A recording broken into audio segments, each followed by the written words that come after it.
ప్రపంచం చుట్టూ ఒక్క రౌండ్ అమెరికా నుండి బయల్దేరి తిరిగి అమెరికాకే. అరేయ్ నేస్తాలు, వనక్కం. ఈసారి మనం మామూలు టూరు పోవట్లేదు సుమా. చాలామంది జీవితంలో ఒక్కసారైనా పోవాలని కలలు కనే ఆ భారీ పయనానికి కిళ్ళి తీసేద్దాం. అదే ఓ ప్రపంచాన్నే ఒక్క round వేసిరావడం.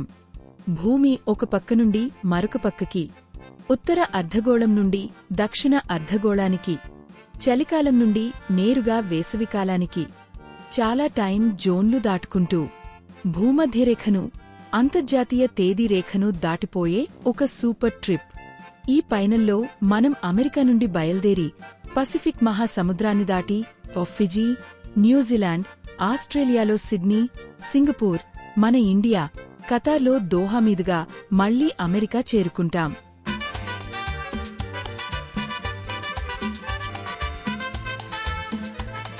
Welcome to our channel Madhura couple in USA. అరే, అమెరికాలో గడ్డకట్టే చలిలో బయల్దేరిన మేము ఫిజీలో దిగినప్పుడు ఒక బాంబ్ సర్ప్రైజ్ మా కోసం వెయిట్ చేస్తోంది. ఇక్కడ టెంపరేచర్ సుమారు 35 డిగ్రీలు. బాబోయ్, గంటల తరబడి విమాన ప్రయాణం చేసి ఫిజీ చేరుకుంటే, కొంచెం సేపటి క్రితం మంచులో నిల్చున్న మేము ఇప్పుడు ఎండలో కాలిపోతున్నాం. ఇదే కదా ప్రపంచపు మొత్తం తమాషా. ఒకే రోజు 2 సీజన్లు అనుభవించొచ్చు, అది కూడా ఫ్రీగా. దక్షిణ పసిఫిక్ మహాసముద్రం మధ్యలో ఉన్న ఈ దీవుల దేశం ప్రకృతిమాతే స్వయంగా రాసిన కవిత్వంలా ఉంటుంది. విమానం కిటికీ నుండి కింద చూస్తే నీలం సముద్రంలో పచ్చని మరకతరాళ్లలా దీవులు తేలుతున్నాయి. చూసి నోరు వెళ్లబెట్టడం ఖాయం. ఫిజీ అందం కేవలం సముద్ర తీరాల్లో మాత్రమే లేదు సుమా, అక్కడి జనాల నవ్వులోనూ ఉంది. ప్రపంచంలోనే అత్యంత స్నేహంగా మాట్లాడే మనుషులు ఇక్కడ కనిపిస్తారు. అరే, మనకే తీసిపోకుండా ఉన్నారు. తెల్లని ఇసుక తీరాలు, పరిశుభ్రంగా మెరిసే సముద్రపు నీళ్లు, కొబ్బరి చెట్లు, అంతా సుస్తీగా ఆరామారామగా సాగే జీవితం.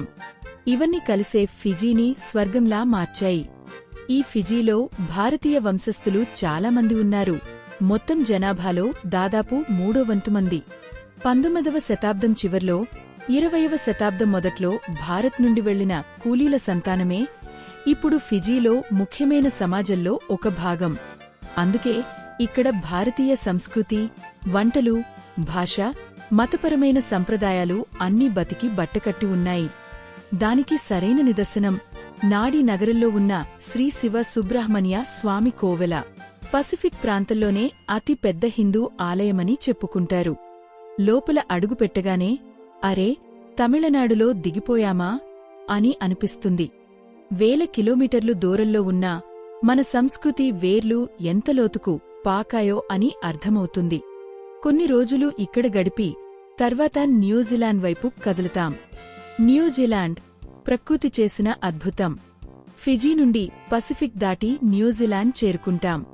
ప్రపంచంలోనే అందమైన దేశాల్లో ఒకటని చెప్పే ఈ దేశం వచ్చే ప్రతి యాత్రికుడిని నోరెళ్లబెట్టేలా చేస్తుంది. పచ్చటి కొండలు, మంచుతో కప్పబడిన శిఖరాలు, నీలం రంగు సరస్సులు, కళ్ళకి హాయిగా అనిపించే రోడ్లు, ఎటు తిరిగినా ప్రకృతి వేసిన చిత్రపటం. ఇప్పుడు ఒక సంగతి చెప్తాను, వినగానే నోరెళ్లబెట్టేస్తారు. ఈ దేశంలో పాములేవు. అవునా? అవున్రా బాబూ, సరిగ్గా విన్నారు. నేలమీద పాములేదు, నీళ్లలో పాములేదు. ప్రపంచంలో చాలా దేశాల్లో ఏదో ఒక రకం పాము ఉంటుంది, కానీ న్యూజిలాండ్ మాత్రం ఆ లిస్టులో లేదు. అందుకే అడవిలో, కొండల్లో, ట్రెక్కింగ్లో అన్నిటినీ ఆందోళన లేకుండా ఎంజాయ్ చేయొచ్చు. పాములేవు కదా, నాకు అక్కడే ఉండిపోవాలని అనిపించింది. కారులో తిరిగితే అది కూడా ఒక ప్రత్యేక అనుభవం. ప్రతి మలుపులో కొత్త దృశ్యం. వేలాది గొర్రెలు మేస్తున్న పచ్చిక బయళ్ళు, కొండ వెనక్కి మాయమయ్యే సూర్యుడు. ప్రశాంతత అంటే ఇదేనని అర్థమవుతుంది. కొన్ని రోజులు సుత్తి తిప్పి తిరిగి చూసి తర్వాత తదుపరి మజిలీ వైపు కదులుతాం. సిడ్నీ, ఆస్ట్రేలియా మోహం. తర్వాత ఆగేది ఆస్ట్రేలియా పేరు పొందిన నగరం సిడ్నీ. ప్రపంచంలో అతి ఎక్కువ ఫోటో దిగే భవనాల్లో ఒకటైన సిడ్నీ ఒపెరా హౌస్ మనల్ని స్వాగతిస్తుంది. దాని పక్కనే సిడ్నీ హార్బర్ బ్రిడ్జ్ నగరపు అందమైన అడ్రస్ కార్డులా నిల్చుంటుంది. సిడ్నీ అంటే ఆధునిక జీవితం, ప్రకృతి అందం రెండు కలిసిన మిక్స్చర్. ఇప్పుడు మేము సిడ్నీ జూకి వచ్చాం. ఆస్ట్రేలియాకే ప్రత్యేకమైన కంగారూ కోవాలాని నేరుగా చూడబోతున్నాం. కంగారూ వాకబౌట్ ప్రాంతంలో ఉన్నాం. అక్కడ కంగారూలు మన చుట్టూ స్వేచ్ఛగా నడుస్తుంటే అరే ఇవి మనమీద ఎక్కివేస్తాయేమో అని బెదిరిపోయాం. తర్వాత ఆస్ట్రేలియా ముద్దుల బిడ్డ కోవాలా. ఈ నిద్రమొహం జంతువు రోజుకి 20 గంటలు నిద్రపోతుందట. అరే ఇది మన ఊర్లో ఏ సీనియర్ ఆఫీసర్కైనా ట్రైనింగ్ ఇచ్చిందా అని అనిపించింది. కోవాలతో ఫోటో దిగటం చాలా సరదాగా ఉంది. అది కూడా పట్టించుకోకుండా మళ్లీ నిద్రపోయింది. సింగపూర్ చిన్న దేశం, పెద్ద సాధన. ఆస్ట్రేలియా నుండి ఆసియా ద్వారంలాంటి సింగపూర్ చేరుకుంటాం. భూమి పరంగా చిన్న దేశమైనా అభివృద్ధిలో ప్రపంచంలో అగ్రదేశాల్లో ఒకటి. మనం ఇంత పెద్ద దేశం ఉండి సరే ఆ సంగతి వదిలేద్దాం. తమిళనాడు మనసు తాకిన తరుణం. ప్రపంచమంతా తిరిగాక మన స్వంత నేల తమిళనాడుకి వస్తాం. ఈ పయనంలో అత్యంత భావోద్వేగం కలిగించిన భాగం ఇదే. ఎందుకంటే ఇది కేవలం ఊరికి వెళ్లే ప్రయాణం కాదు, 45 సంవత్సరాల స్నేహాన్ని జరుపుకునే మహోత్సవం. మదురైలో ఉన్న త్యాగరాజర్ ఇంజనీరింగ్ కళాశాలలో జరిగిన 45 ఇయర్స్ ఆఫ్ టుగెదర్నెస్ కార్యక్రమంలో పాల్గొనే అవకాశం దొరికింది. అనేక సంవత్సరాల తర్వాత మళ్లీ కళాశాల క్యాంపస్లో అడుగుపెట్టే ఆ క్షణం మాటల్లో చెప్పే అవకాశమే లేదు. ఒకప్పుడు ఒకే బెంచ్ మీద కూర్చున్న నేస్తాలు, పరీక్షల టైంలో రాత్రంతా కళ్ళు బైర్లు కమ్మేదాకా చదివినవాళ్లు, హాస్టల్ జీవితం కలిసి గడిపినవాళ్లు 45 సంవత్సరాల తర్వాత కూడా అదే అనురాగంతో కలుసుకుంటున్నారు. తల నెరిసి ఉండొచ్చు, వయసు పెరిగి ఉండొచ్చు, కానీ స్నేహపు ఉత్సాహం మాత్రం ₹1 కూడా తరగలేదు. పాత సంగతులు, నవ్వులు, మాస్టార్లు గురించిన కథలు. ఆ రోజంతా ఆనందమే ఆనందం. కొడైకెనాల్ 3 రోజుల స్నేహ పండుగ.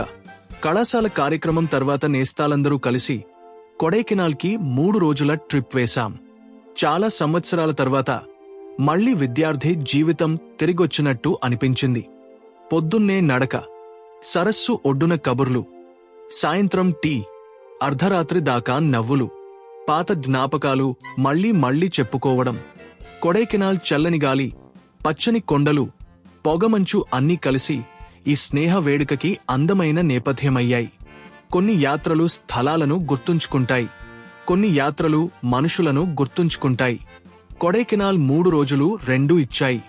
ప్రపంచమంతా తిరిగిన జీవితంలో నిజమైన సంపద మంచి నేస్తాలేనని మళ్లీ అర్థమైన తరుణం అది. దోహా ఎడారిలో ఒక ఆధునిక అద్భుతం. తమిళనాడు నుండి ఖతార్ రాజధాని దోహా వైపు బయల్దేరుతాం. కొన్ని సంవత్సరాల్లో ప్రపంచ దృష్టిని ఆకర్షించిన నగరాల్లో దోహా కూడా ఒకటి.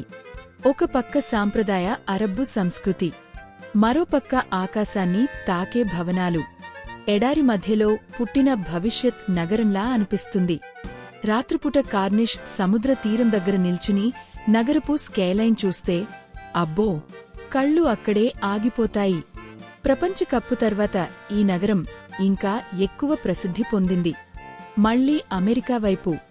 ఇప్పుడు మన ప్రపంచ సుతివ్వు యాత్ర చివరి అంకం వచ్చేసింది.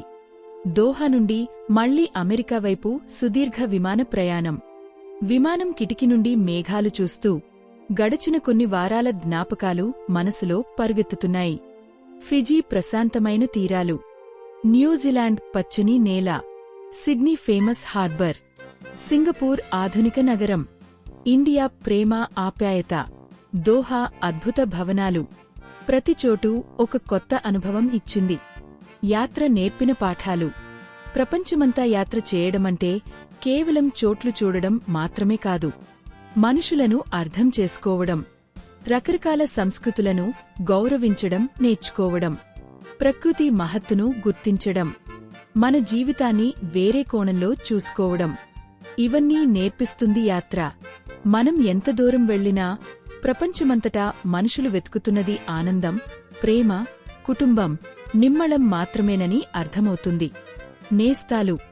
అమెరికా నుండి బయల్దేరి Fiji, New Zealand, Australia, Singapore, India, Doha మీదుగా తిరిగి అమెరికా వచ్చిన ఈ ప్రపంచయాత్ర జీవితాంతం గుర్తుండిపోయే అనుభవం.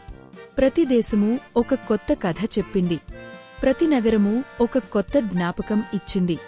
ప్రతి యాత్ర మనల్ని కొంచెం మారుస్తుంది. ఈ ప్రపంచయాత్రలో మాతో పాటు వచ్చినందుకు చాలా థాంక్స్ రా. వీడియో నచ్చితే లైక్ కొట్టండి. మీ అభిప్రాయాలు కామెంట్లో చెప్పండి. ఇలాంటి యాత్రల అనుభవాలు మళ్ళీ చూడాలంటే మా ఛానల్ని సబ్స్క్రైబ్ చేసుకోవడం మర్చిపోకండి. తర్వాతి యాత్రలో మళ్ళీ కలుద్దాం. నమస్తే. థాంక్యూ.